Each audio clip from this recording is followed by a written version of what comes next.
खबर आपको बिहारी से हमारे नुमाइंदा सैयद रफाकत शाह की रिपोर्ट के मुताबिक अगीगा मुलाजमीन की जानिब से अपने मुतालबात के हक में एहतजाजी धरना दिया गया।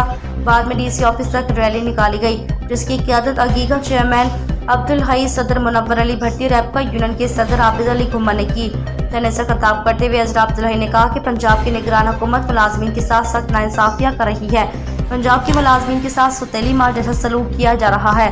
हुकूमत पंजाब से मुतालबा है कि लिव इन कैशमेंट का नोटिफिकेशन वापस लिया जाए, मुलाजमीन की तनख्वाह में विफाक और बाकी सूबों की तर्ज पर इजाफा किया जाए और पेंशन की मद में भी 17.5% इजाफा किया जाए। मुलाजमीन के साथ दुश्मन पॉलिसियों का खात्मा किया जाए। मुनव्वर अली भट्टी ने कहा कि हम अपने जायज़ हकूक़ की हर सतह पर आवाज़ उठाएंगे, अपना हक हर सूरत लेंगे।